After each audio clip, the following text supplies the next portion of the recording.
Good morning, everybody. This is Dr. Pradeep Srinivasan from Bangalore. Welcome back to the Refer series. Today we will see a case of anomalous cardia by fetal echo. As you know, the first section of fetal echo starts in the abdomen, and here we have a cross section of the abdomen. That's the left side of the fetus, that's the right side of the fetus, and the stomach is on the left side. A lower section shows the left side lower part, the right side is on the upper part. You can see that this anechoic structure which I have marked is the umbilical vein. This anechoic structure which is labeled is the gallbladder. You can see that the umbilical vein is on the right side of the abdomen and the gallbladder is more medial. Normally the umbilical vein should be left-sided and between the stomach and the gallbladder. This umbilical vein is on the right side of the abdomen and the gallbladder is between the umbilical vein and the stomach. So this is a classical persistent right umbilical vein or PRUV. So that's the first finding. A cine showing the same finding. When we go from below above, you can see the umbilical vein coursing towards the right side of the abdomen and going towards the liver. That's the left-sided stomach, and you can see that's the right umbilical vein, and that's the gallbladder, which is more medial and to the left of the umbilical vein. So that's a cine of persistent right umbilical vein. That's the second finding. That's a color Doppler showing the urinary bladder and only a single umbilical artery on the left side. The right umbilical artery is absent. As we go into the abdomen, the umbilical vein courses to the right side of the abdomen. You can see the gallbladder is more towards the left and the umbilical vein reaches the liver, and you can see the ductus venosus there. That's the left-sided stomach. So that is color Doppler showing a persistent right umbilical vein and an absent right umbilical artery. So that's the anechoic gallbladder, that's the persistent right umbilical vein, that's the ductus venosus. So whenever we have an anomalous umbilical vein, we need to immediately look at the ductus venosus. So that's a spot showing the urinary bladder in axial section. That's the left umbilical artery and there is no right umbilical artery. So this is a SUA or single umbilical artery. Now I try to look for the ductus venosus, which is the immediate thing one needs to do, because persistent right umbilical vein may be associated with an absent ductus venosus, and we can actually demonstrate the ductus venosus, and that is the waveform of the ductus venosus. So there is no associated ductus venosus anomaly in this case of single umbilical artery and persistent right umbilical vein. Next we go to the cardia. The moment I look at the cardia, I know that it is abnormal. We have already determined that this is left of the fetus, that's right of the fetus, and now we come from the venoatrial aspect. So posterior to the cardia, we have two structures between the aorta and left atrium, which are the pulmonary veins, and the pulmonary veins enter the left atrium. So there is left venoatrial concordance. So that's the first finding. Then I do a cine loop of the heart. You can see that the apex points towards the left side, so there is a levocardia. Size of the heart looks normal. Squeeze of the heart looks okay. The position of the heart is normal. But what is striking is the four-chamber view is not demonstrable. We have two atria and we have only one visible ventricle. And when we look at the structures, we can see that the pulmonary veins are draining into the left atrium. We can actually see the flap of foramen ovale. You can see it here, opening into the left atrium. and that's the right atrium. So we need more clarity now on the atrioventricular structures.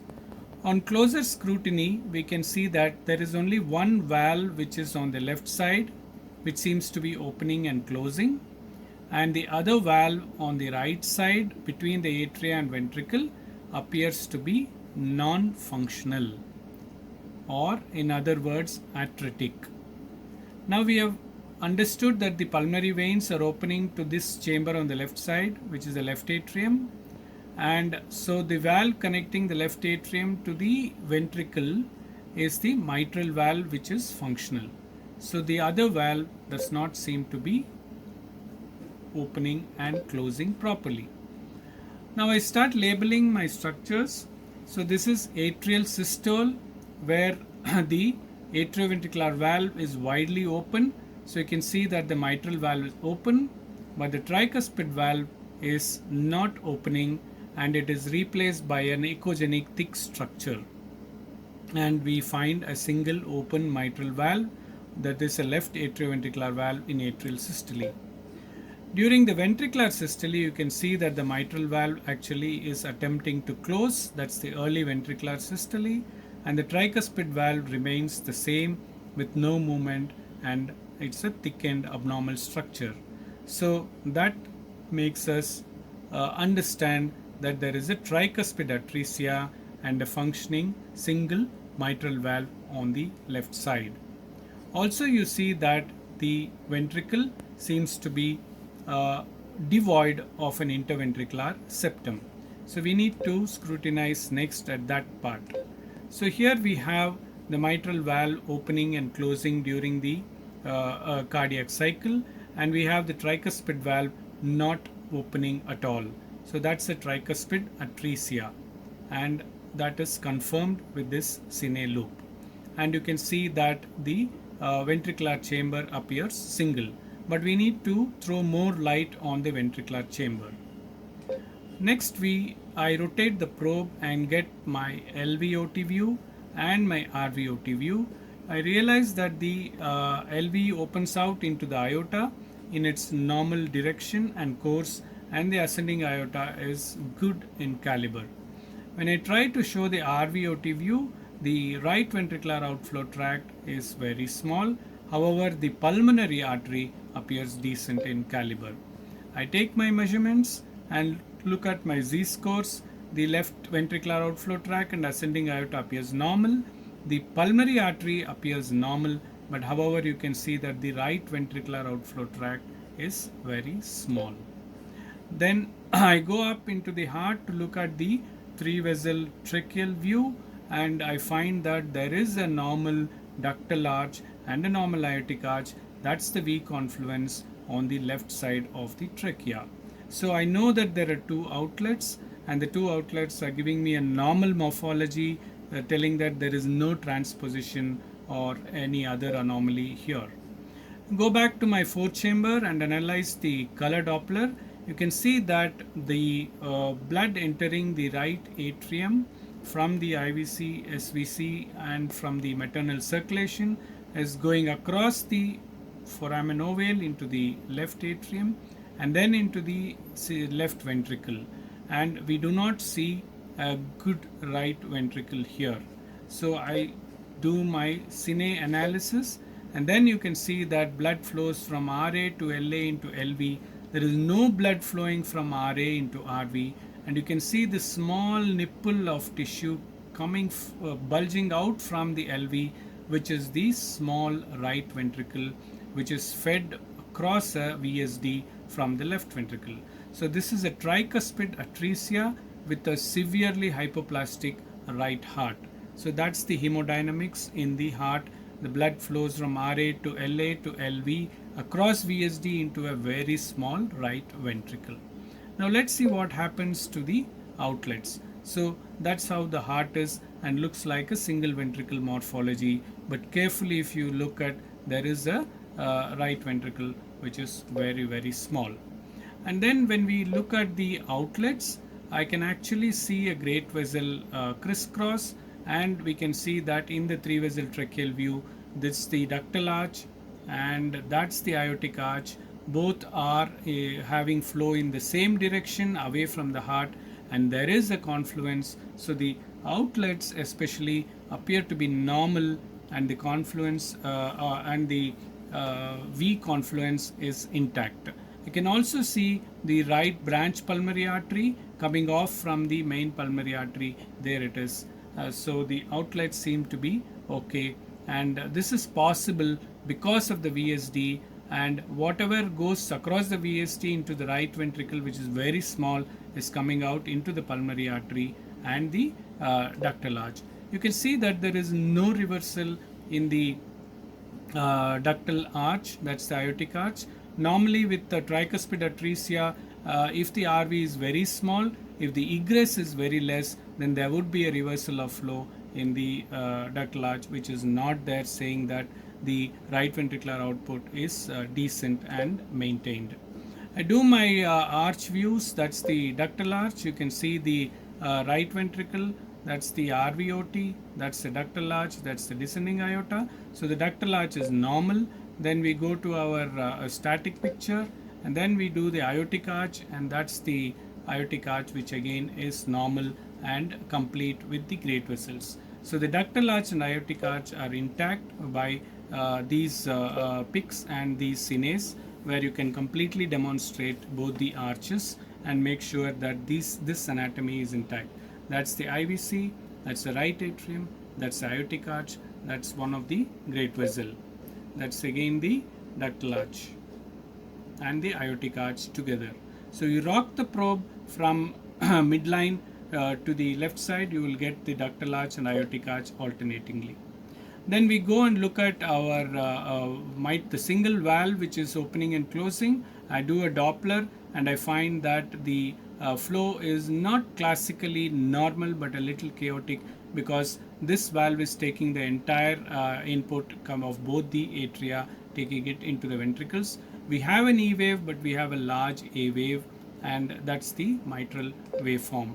And then I do the aortic Doppler, which shows a normal velocity, and I do a pulmonary artery Doppler, which shows a normal velocity, and then we look at the LVOT view. So this view has really thrown a lot of light. You can see the LVOT view where there is mitral aortic continuity posteriorly.